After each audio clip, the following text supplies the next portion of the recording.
But I mean, the days when we went without food, at least two.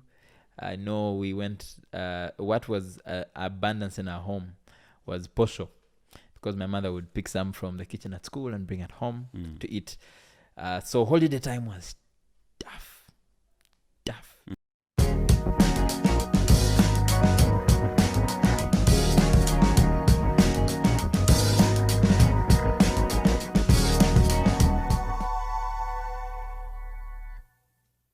We are back live with Simon Chris Makanga. This time around, I'm super excited about the comments, the subscription, and the likes on YouTube. Believe you me, they really help a lot. They motivate me to do better every single day.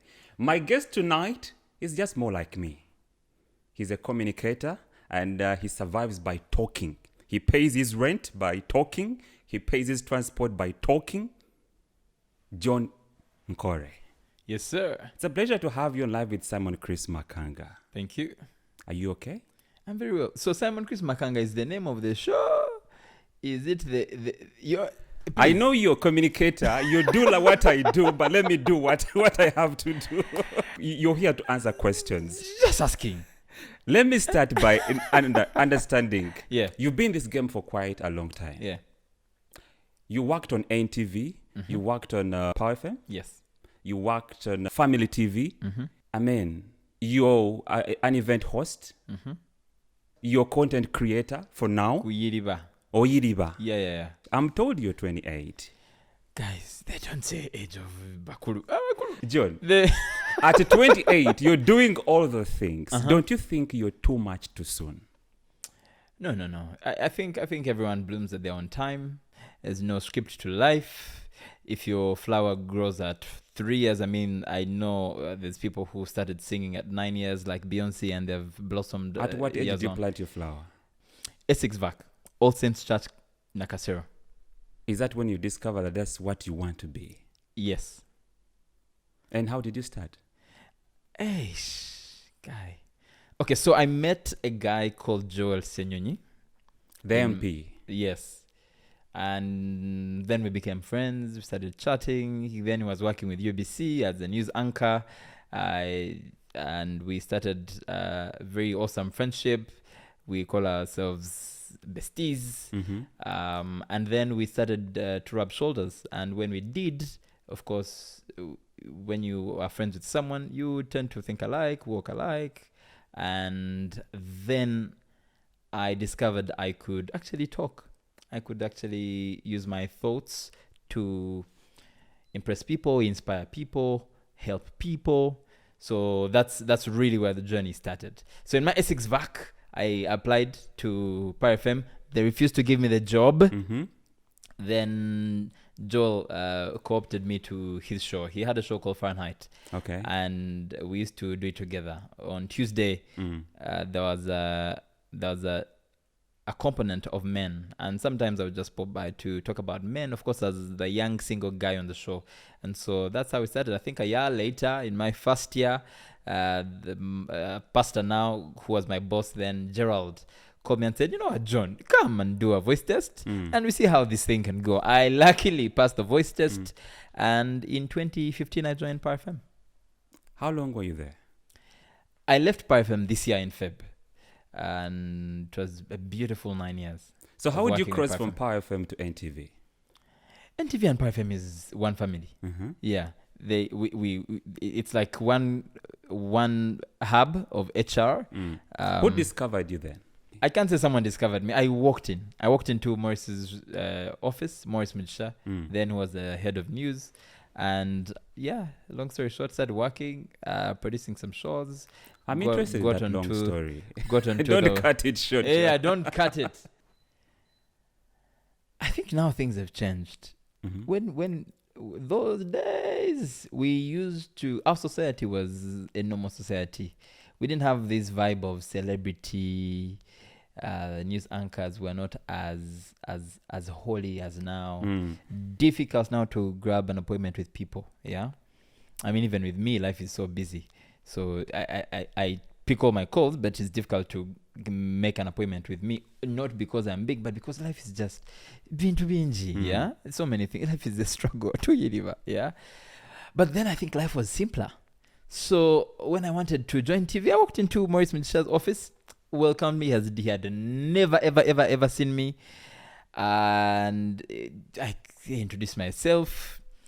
He gave me an appointment to go for an interview. I brought my friends, Byron and Dunamis, then who I was working with in life. Because we do this thing in church where we are accountable to our people. Yeah. So I walked in with them. We used to love media. We were trying to improve the media space at All Saints Church, because we were in our vacation and we were thinking with our cameras, what can we do? So we started telling stories at the church, but also it helped us get into social spaces. Yeah. And so walk into Maurice's office. He gave me an appointment for an interview. I didn't make the interview. Oh, Banaliwa. That day I didn't make it. I missed the interview. Yeah. So he gave me a shot to be a guest at the morning show. Then the morning show, I think, which has always been the best morning show in life, was being hosted by Simon Kasiate, who is my cousin, Brian Molondo, who was working with Parfem, and Joel, who was my very good friend. So the morning show at NTV, it was like a gang of friends. So it was easy for me to actually go and become a guest there and interact with them. And so I became a guest like 4 or 5 times. Literally, you had a job. Couldn't you see that you really had a job? They were not paying me. Became a guest 4 5 times. I think on the 5th time I was like, but you guy, you've been here for a while. Why don't you come and help around? So in the lobby of NTV, I met a lady called Flower, Carol Flower. Carol Flower gave me my first shot. Not even Maurice. Carol Flower gave me my first shot. I started working on the Sunday show with her. Like that.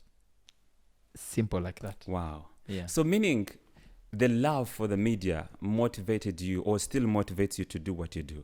Oh, yeah. Wow. How was your first time on the mic? Which mic? TV, radio? I know. Your journey started more like mine. I started with a radio station. Yes. And this more like the microphone we spoke with. So how was that moment for you? Beautiful. How? Beautiful. I was mentored by Brian Molondo.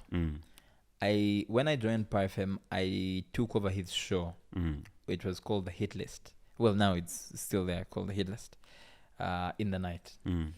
And learning under Brian Molondo is the best thing anyone can ever do. He's such a very light spirit, excellent communicator. Excellent. The guy is witty. He has jokes. He is a natural. How do you think he will feel about what you're saying? They are good things. I'm saying nice things. So everyone will feel nice. Yeah. But he's such a great... Of course, I don't think I found a tough Molondo at private. Man, people say when they work with him, he's very strict and all, but I've not experienced it. Brian Molondo was such an amazing boss. Extremely amazing. And he was very free to share his resources. Actually, then when he started his company called Garage Group, I was the first one to call. I said, John, come, we work together. Come. And so it was a beautiful experience to partner and learn under Brian Molondo. So it was beautiful. So you went through mentorship before you hit your first time on the mic? Yeah, never struggled at all. Wow. Never, ever. Wow. Because there were good teachers to teach me. I remember my very first time. I started from South Sudan. Unfortunately. What? There are radios there? Of course they are. They are. And I was one of the pioneers. That's 2013. So my boss calls me. In South Sudan? Sunday. I want to go to how I got the gig, but this was in South Sudan. So it was a Sunday, my boss calls me. He said, Chris, I was meant to do the Sunday show. But then he called me and said, I want you to do the night show. I'm like, oh, it's something I've always wanted to do. A night show. Like you went through mentorship. Yeah. I listened to the late DJ Ronnie, Val, Halima at Sanyo FM. Yeah. There was a guy called King something in South Sudan. So I combined all of those people's experiences and then I added in my own creativity. And you So did I the kept gig. on practicing like every day. Like I'm on the mic, Yeah. practicing, looking to the mirror. So when the opportunity came, Yeah. it got me ready. Yeah. My very first time on the mic, I was a bit nervous. I opened the mic line. Yeah. I failed to speak. Were you alone? I was alone in studio. Ah, okay. Okay. No, that's the difference. So Mm. I had my boss trying to come in. I tried to speak. I pulled down the mic line. I'm like, oh, okay. People are Then a not hearing. message came in. Like a guy typed to send a message. Like, bro, we can't hear you. BORIN Gigi, like a long text, meaning boring. Ooh. I opened the mic. I opened the message. I'm like, oh, okay. This is what the listeners are feeling. My God. I slapped myself. I said, get out from here. Yeah. You have to do it. Yeah. I pulled down the mic line. Yeah. I pulled it up. I spoke. And my boss after the show, he said, you have a talent. Ochukubye. No, I think the beauty with learning under or working at church, because I worked at church, it's the beauty with people, community. You will not do a mistake and someone will not call you out. Yeah, I think that's where I've gained with people being around you and say, hey John, I think you're doing good, here you're doing wrong. I know Ben Winne is one of those guys who has been such a great you've walked deal. through great people. Now you're talking about Ben Winne. Yeah. Wow. So Ben Winne always listened in and called, like every after show, he would call to give you an evaluation of the show. And you're like, first of all, Ben Winne is that's Ben. He's not regular. And then he listens in and gets the time to call you for evaluation. I think that's Ben for you. Invaluable. I agree with you 100%. Yeah. In my acting gig, I act in Beloved. Yeah. We've had a couple of shots together. Yeah. But when I hear you speak about him like that, yeah, the second time he called me to, he told me, man, feel this thing. Yeah. Be bold. Yeah, yeah. I went back, where did we lose that opportunity to have good people? Because have you been on the internet roulette? Yep. No one wants to give you an opportunity. No one wants to give you feedback. No one, as in what you do, you make sure you stealthily do it. There's this thing of don't tell people what you're doing. They will still. But hey, we grew up in a community where you have an opportunity. You tell someone, hey guy, absolutely. Gig. Absolutely. Where is the opportunity for friendship in community to hang? No, but yeah, no, there's That's good true. people in the. So now, John. Yes, sir. 9 years you worked with the radio. A few years you worked on TV. As young as you are, there are many people, they've worked with media for a couple of years, both radio and TV, and then they quit at their early age. Why is the fraternity so shaped like this? You want to trigger me? I'm not triggering you. Well, okay, let me trigger you to speak the truth. I will not speak for people who quit. I will speak for myself. In a nutshell, I will not ask why you left Power. I will not ask why you left NTV. I will. But tell me, why is the industry so shaped like that? Because there are many of you who are like that. You work on radio, TV, you quit, then you find the person is in communication, different things. Franka Walusimbi, why? I will not speak for people, but maybe I could speak into the nature of the work. It's very tough, long hours with bosses who demand more than they cash in. And PR is lucrative. I mean, you work from 9 to 3 p.m. or 4 p.m. if you have an office job, and your paycheck looks heavier than the radio or TV job. So why not? Also, it's safer in a way. Yeah, extremely safe. People don't know where you are, how you are. It's safer like that. People are not in your business. But also safer because it's easy. It's easy. Do you know preparing for a show daily?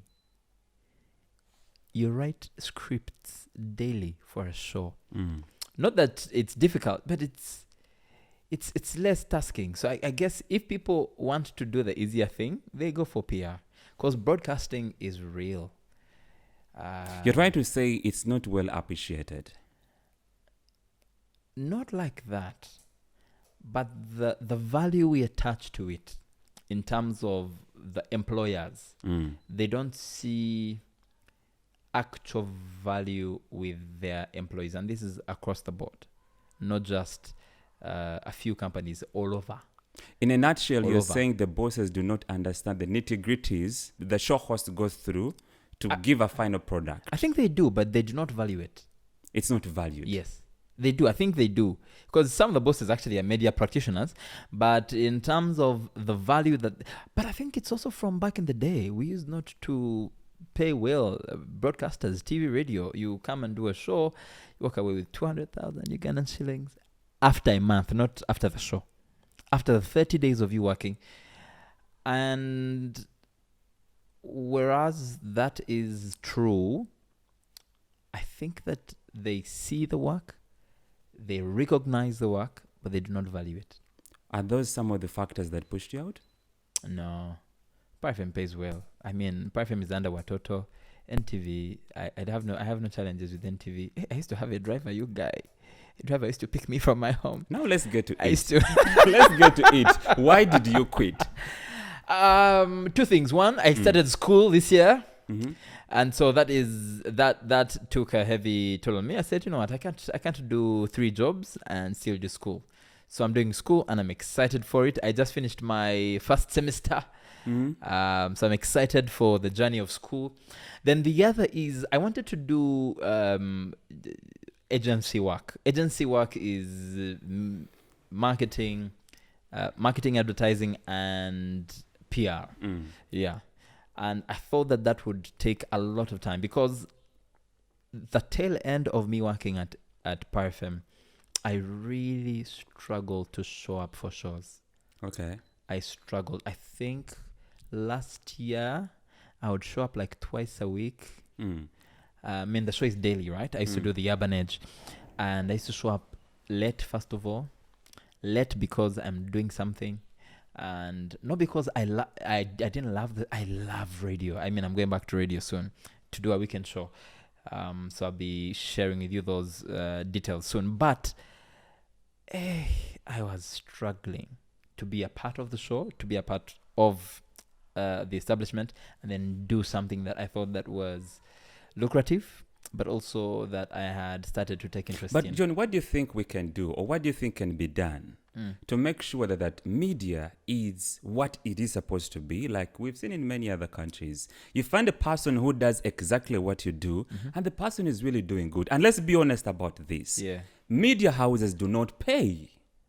Luckily enough, you might have been paid. Sad story. Well, yeah. But but the reality is, there's some that do not. many pay, yes. people that quit these media houses, they do it because they're underpaid, Money. they're undervalued. Money. But also, well, I'm a monopoly, and I don't think that money should always be the drive to work. And well, many people will judge me for this, but if you want to do something, do it with or without the money. Money cannot be the determinant whether you excel at something or not. It should be like that, but it should come in at the point like where you are right now. Yeah. You've built value to yourself. That value must come with a price. What I'm saying, it shouldn't. If you're supposed to excel. So I agree with you with that. And that's what I'm saying. It comes with a work stage. because someone is paying you a kind of income. Yeah. So don't work because someone puts a particular value to something and you think they are valuing, because someone else will come and give you $1 million and you will think they are heaven on earth. And then you will quit. But you see, if you add value in terms of this is where you see yourself going, this is what you want to do, this is what you're passionate about, and you see value in terms of purpose, you're meeting your purpose in that thing, with or without money. My opinion, humble as it is, money should be the last thing you think to think about. Yeah. But when it comes, you enjoy. When it comes, you enjoy it. Of course, you should be able to to excel so much so that you're paid. Absolutely, absolutely. Do well so that you get money. Do well so that you get promoted. And of course, promotions come with a bit of money. So do well so that you make money. But don't do the job because of money. True. Money, I find it fleeting. I've passed through so many problems in life. John, you cannot tell me that you did what you did and to get where you are. Yeah. And it wasn't money. It wasn't about money. It wasn't about money. Of course, it can't be about money. Never. I told you I worked for private for 2 years for NTV. Actually, NTV in Chababanja. Yeah, NTV in Don't even talk about it. Yeah, but I'm not grumbling. But I'm simply saying money is a good incentive. Money is nice. Factor. Money pays the boda guy. Money buys bananas in the market, but it cannot be the determinant for work. Yeah, true. Show up. Show up. Hey, you know? You show up. You know? Let me tell you about that. Haven't you experienced it? Where even when you have money, money cannot meet all your needs. I remember my first days on TV. I crossed from Sanyu. I go to STV. I was now hosting a morning show. And you know, those morning shows pay. You guys. Do you see? People don't know these things. So people imagine that you're a celebrity. You have a kind of wallet that is similar to politicians. I'm like, bro, calm down. Calm down. Yeah. Anyway, when I hear you say that money should not be a factor, shouldn't be. For you to progress, it shouldn't be indeed. Because the reason do your best. The reason is money can never be enough. Yeah, I'm paid well now. I get a bit of money. I drive a car, but I want more.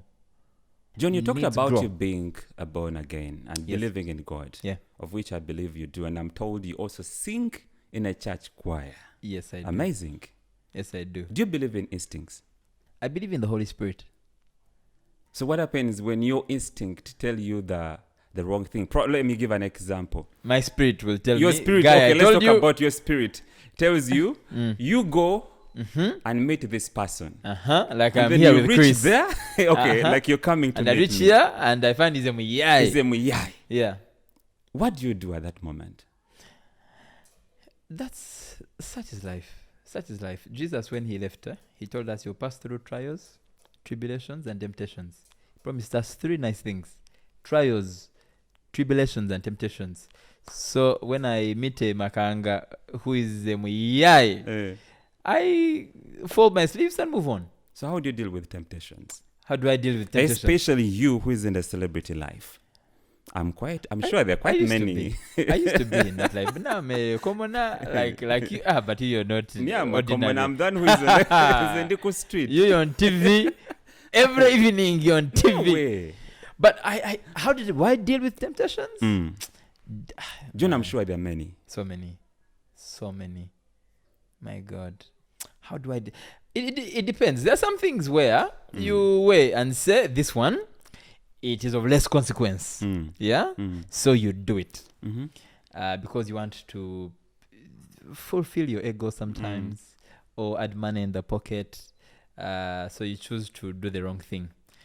But sometimes something is wrong and it's wrong. You just cannot go. So have you had that experience before? Yes, there's some juicy temptations that would. So I go for social gatherings in very interesting places, which we call bars. So I don't drink, but my friends, of course, some of them drink, and I've had the opportunity to share environments with them, and there is judgment. Dude, you don't drink? What? You don't drink? And the safety of knowing that you're almost the only sane guy in the group is wonderful. I love it. Does it give you joy? So much joy. I'm the only sober friend normally in the night. I've not had women or ladies among your temptations. Are you okay with that? So many, my God. I'm a single boy. You're triggering me. These are tough questions. Can you ask small, easy questions? John, we're just having a conversation. No, of course, the temptation of women is real. Kampala has fine women. Woo! Yeah. How do you move around with them? Struggling. I'm struggling. How? Yeah. How am I struggling? Or how am I How are you struggling and how are you dealing? How are you going to do you have a remedy for it? how am I dealing? Uh-huh. Honestly, And remember, you're a church boy. Or church no, you sing in church. church doesn't take away temptation. My God. In fact, I think church increases it. Because you see, church allows you to get the opportunity of hanging out with people who you think are kawa. They are coming from good backgrounds. They are good-hearted. So you can mingle with them. But the honest truth is, it's a struggle. Huge struggle. Why do you keep that beard? Why do I keep the beard? Kampala girls, they like the beard. Yeah. And they've become a problem. The beards or the girls? The beard is attracting the girls that have become a problem. No, guy. I'm not physically. So I have a brother of mine who is the captain of the rugby Cranes. And when we stand together, because he's very magged. I mean, he's younger than me, but I'm very small, petite. He's younger than me, but he looks good. William Nkore, I salute you. He looks really good, and he's magged, and I'm not magged. I have to keep something that the ladies want, Managi. I'm still single, I'm still searching. So I need to maintain the something attractive so that girls can... Yeah. I don't want to die single. Wow, interesting. Yeah, I don't want to die single. But do you know, I went to school with your little sister. Big sister, Monica. Is she your big sister? She's my big sister, yeah. She's 2 years older than me. You're kidding me. I'm not at all. She's older than me. She treats you like a big brother. According to the pictures I see on her status. I used to read the comments that she used to write about you.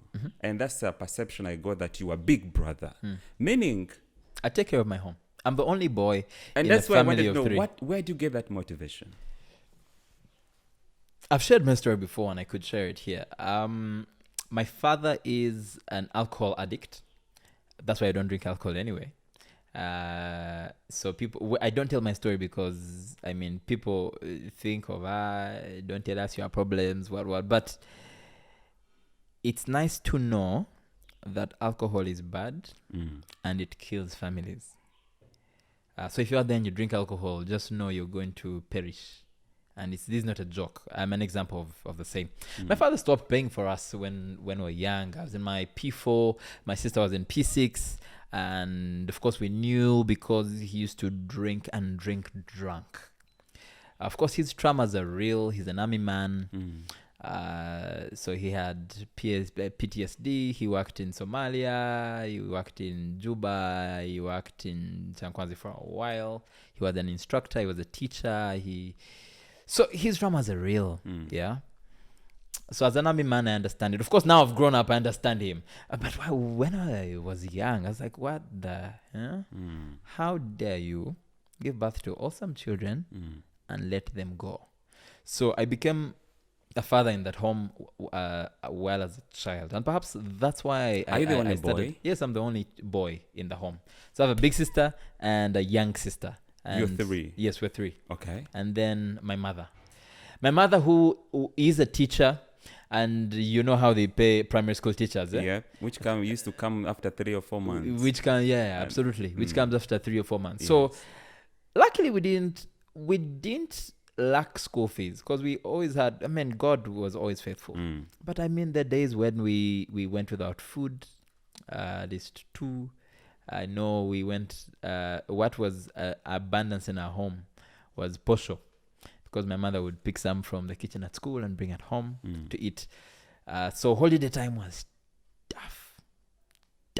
So I that grew me. That nurtured the man that I am. Where was that? We grew up in Machindie.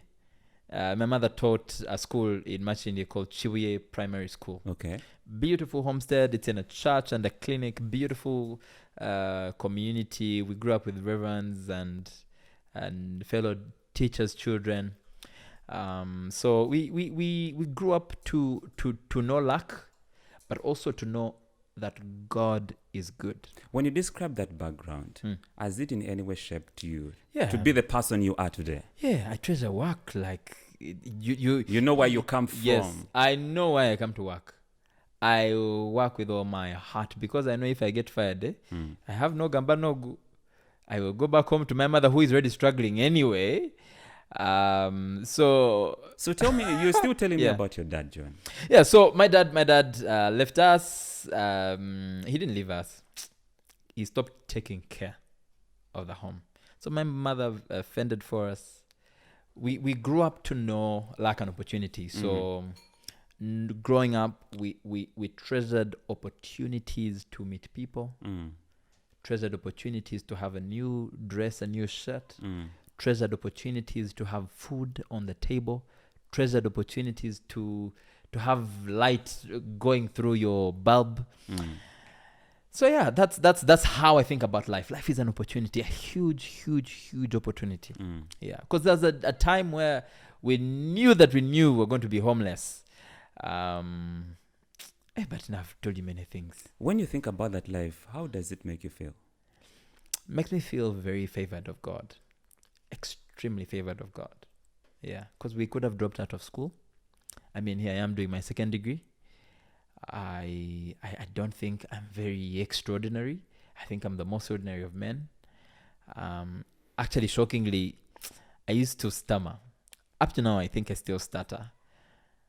And so I don't even know how You became a God broadcaster. allowed me to Use your time. to use my voice, my tongue, to make money. I know.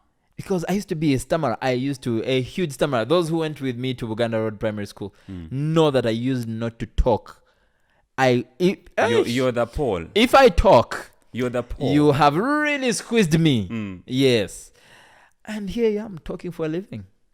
Wow. It's such a great opportunity. My life is God's. Do you feel like you have a calling? Yeah, I have a calling, yeah. So I'm called to inspire young people to discover their purpose, and that through media and entertainment. So I do that. Are you using daily. it well? Proper. That's why I told you I discovered my purpose early in life. And so I got the opportunity to just hang around people and being able to add value to their hearts and lives. Is your father still around? Yeah, he's around. What does he think of you now? I was hanging out with him the other weekend. Are we allowed to show pictures? Yeah. Was hanging out with him the other weekend. Of course, he fell sick, and so he's had a bit of dementia, and so we take care of him. I think also the opportunity is now being able to take care of my dad. Okay. And many people keep wondering, hey, dude, why you take it? But Did you forgive him? Yeah, I think. I never had rage for my dad. I think my sisters got the best of it. Because naturally, I think the girls get attracted to their father and see value in their fathers. I don't remember a time I was angry at my dad. And also because of church, I got the opportunity to know that life presents you challenges that you may overcome them. Yeah, so here's a picture of me and my dad over the weekend. We were attending a wedding. Do I show the people? Yeah. Or here you go. Wow. Beautiful guy. Indeed. I have A ship gives birth to a ship. I can see. Yeah, so he's around. Now we take care of him. He retired, of course, from the army. He stays in Kansanga. He has a home to himself. He has a nurse now, of course, because of his sickness. And we have forcefully now taken him off alcohol. Do your sisters really understand, or do you feel like they appreciate you that much? I think they do. Do you feel it? We love each other. We are a small family. We love each other. I love them to bits. The other day, my sister wrongly dialed me at 3:30. That's Monica. Julian, the young one, Okay. wrongly dialed me at 3:30 a.m. I saw the call. I woke up. I called back. She didn't pick. I called back. She didn't pick. I called back like 3 times. She didn't pick. Got out of my house. We drove to her hostel. So we stay in the other side of town. She's in Chambogo. Drove to her hostel. I arrived. I asked her, Julian, why are you calling? He was like, what? I called you? What? So sorry. Wow. And I think that when I got back to my house, I was like, hey, I really love my sisters. Look into this camera and speak to the young girls.